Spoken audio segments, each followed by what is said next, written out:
Selamat malam bagi teman-teman sekalian. Masih kembali dengan kami, Dolphin Brain. Kali ini kita akan membahas mengenai contoh soal P3K pengawas mutu hasil pertanian bagian ketiga. Ya, mungkin teman-teman di sini bisa melihat ya bagian kedua dan pertamanya di video yang sudah saya publish sebelumnya di YouTube. Teman-teman bisa cek. Mungkin sedikit saya beritahu untuk pembuatan soal P3K pengawas mutu hasil pertanian ini kami dapatkan pertama dari kisi-kisi yang telah diterbitkan oleh BKN. Yang kedua, kami kembangkan dari hasil field report atau peserta yang sudah pernah ujian di tahun 2023 dengan jabatan yang sama yaitu PMHP baik untuk P3K maupun untuk ASN seperti itu. Oke. Di sini kami bukan sebagai panitia atau panselnas pembuat soal ya. Di sini kami hanya membantu teman-teman untuk memberikan gambaran seperti apa sih soal-soal P3K yang akan muncul untuk jabatan pengawas mutu hasil pertanian. Jadi kami tidak bisa memastikan 100% soal yang kami tampilkan ini akan muncul. Cuma akan memberikan gambaran kepada teman-teman mengenai nantinya bagaimana sih soal P3K PMHP ini kayak gitu. Oke, kita mulai. Mungkin teman-teman di sini baru pertama kali yang ngelihat video Dolphin Brain. Jadi Dolphin Brain merupakan satu-satunya di Indonesia bimbingan belajar teknis untuk formasi P3K maupun CSN, di mana kami berfokuskan kepada 3 bidang, yaitu bidang pertanian, perikanan, dan kehutanan. Mungkin teman-teman di sini sudah pernah mendaftar di bimbingan belajar umum ya, untuk kayak TWK, TIU, TKP, atau untuk sosial kultural manajerial, itu kan sudah banyak yang menyediakan. Tapi untuk yang teknisnya itu sudah sangat jarang, bahkan susah untuk menemukan itu. Padahal dalam ujian P3K maupun ujian PNS yang paling besar yang dapat meloloskan teman-teman itu adalah dari ujian teknisnya kayak gitu. Makanya di sini kami memberikan bantuan kepada teman-teman berupa materi dan contoh soal agar teman-teman dapat lebih siap untuk mengerjakan soal-soal P3K di bidang pertanian, kelautan perikanan dan juga kehutanan seperti itu ya. Jadi bagi teman-teman yang sedang mencari bimbingan belajar di bidang pertanian, yang mana itu fokusnya kepada teknisnya, bisa langsung menghubungi kami dengan media sosial kami yaitu dolphin_brain atau di website kami dolphinbrain.com kayak gitu. Mengapa sih memilih Dolphin Brain? Salah satunya karena kami memiliki tutor yang berpengalaman yaitu yang lulusan pertanian atau di bidang pendidikan pertanian dan juga yang telah menjadi abdi negara sehingga nanti teman-teman ketika sudah bergabung dengan Dolphin Brain itu akan mendapatkan gambaran bagaimana kerjanya, bagaimana pekerjaannya baik itu di lapang maupun di kantor seperti itu. Tentunya kalau nanti menanyakan mengenai materi dan contoh soalnya itu bisa sangat dengan mudah teman-teman karena sudah ada yang pengalaman atau sudah ada yang ujian di bidangnya seperti itu.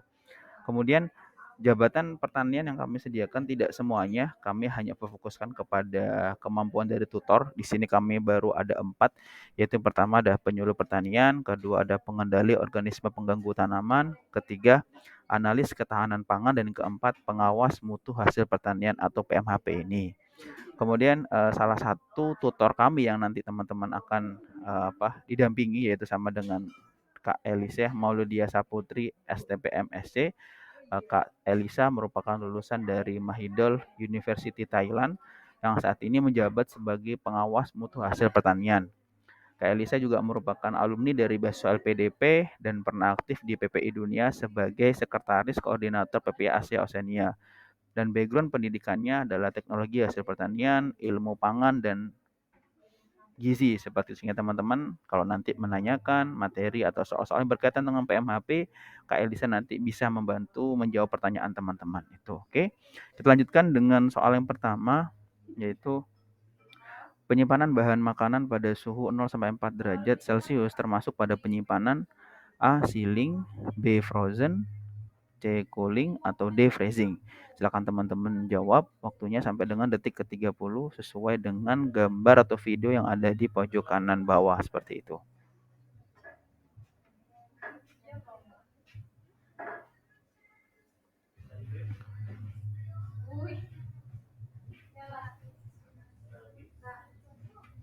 Oke, waktunya sudah habis, maka yang pertama jawabannya adalah yang freezing ya teman-teman ya, jawabannya adalah freezing kayak gitu. Oke, lanjut ke nomor kedua.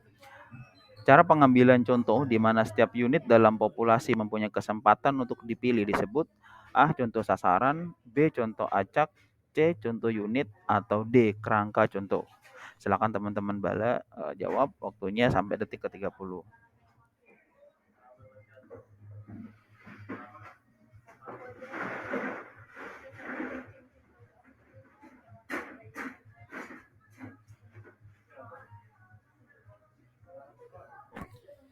Oke, waktu sudah habis. Untuk jawaban nomor 2 adalah contoh yang B ya, termasuk contoh acak seperti itu. Lanjutkan ke nomor ketiga. Oke, menurut SNI nomor 190429 tahun 1989 tentang pengambilan contoh cairan dan semi padat, populasi dapat dibedakan menjadi A. Bahan cair curah, B. Bahan semi padat terkemas, C.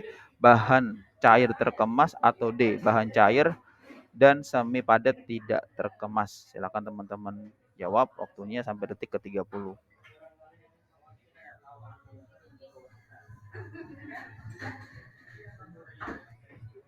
Oke, waktunya sudah menunjukkan detik ke-30. Untuk nomor 3 jawabannya adalah yang D ya, yang bahan cair dan semi padat tidak terkemas.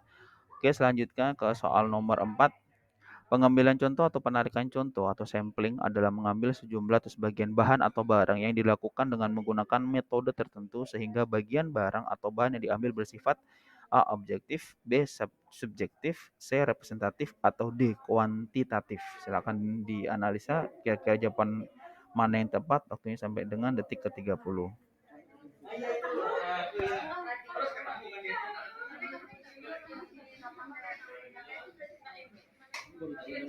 Oke, maka jawaban yang tepat nomor 4 adalah bersifat yang C ya, yang representatif seperti itu.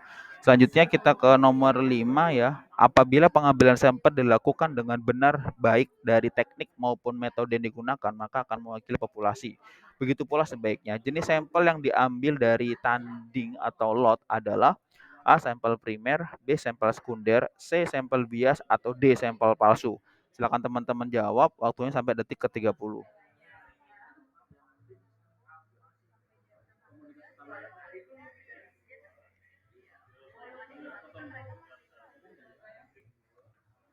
Oke, yang benar adalah yang A ya, yang sampel primer seperti itu. Oke, kalau teman-teman ingin mendapatkan penjelasan terkait soal-soal yang tadi sudah kita jawab bersama, teman-teman bisa hubungi kami, nanti langsung dengan Kak Elisa akan dijelaskan mengenai materi apa, peraturan apa, dan kisi-kisi seperti apa yang mungkin nanti teman-teman akan mendapatkan bantuan atau pandangan baru ya terhadap soal-soal yang akan muncul di tahun 2023 ini seperti itu. Ya, kemudian teman-teman kami juga memiliki sebuah aplikasi yang kami namai Dolphin Brain yang saat ini sudah ada di Play Store di Android. Teman-teman bisa download itu dan juga di situ teman-teman sangat mengefisienkan waktu teman-teman ya yang punya pekerjaan atau karena kesibukan, karena kepadatan itu bisa sangat terbantu dengan adanya aplikasi. Kalian bisa mengerjakan soal-soal materi-materi yang disesuaikan pada saat kalian lagi istirahat, lagi break atau sebelum tidur atau setelah tidur, buka handphone langsung ngerjain soal dan materi. Semuanya sudah ada di aplikasi Dolphin Brain seperti itu. Kemudian apa saja yang di dalam aplikasi Dolphin Brain? Pertama ada materi peraturan, materi kuliah, materi berupa video, materi terapan, dan juga soal latihan. Di sini soal latihannya lebih dari 300 karena nanti tiap minggu akan selalu diupdate kayak gitu. Ya teman-teman nggak usah bingung, nggak usah perlu banyak bawa buku, catatan segala macam atau bingung mencari materi-materi kuliah. Saat ini Dolphin Brain sudah menyediakan itu, tinggal teman-teman pelajari, terus kemudian latihan soal setiap hari, insya Allah itu hasilnya akan maksimal seperti itu. Oke, sebelum saya tutup ada sebuah quote dari Naruto Uzumaki ya. If you don't like your destiny, don't accept it. Instead have the courage to change it the way you want it to be ya. Artinya kalau kalian tidak puas dengan takdir yang sekarang, ya oke, enggak apa-apa, ya kan? Tapi kalian harus memiliki keberanian untuk merubah itu, untuk menjadi sebuah takdir yang kalian inginkan. Yang tentunya semua itu dengan apa? Dengan pengorbanan dengan disiplin dan konsisten. Kalau teman-teman kerjakan itu semuanya, maka nanti hasilnya akan maksimal. Oke, tetap semangat, tetap belajar. Terima kasih. Saya tutup. Wassalamualaikum warahmatullahi wabarakatuh.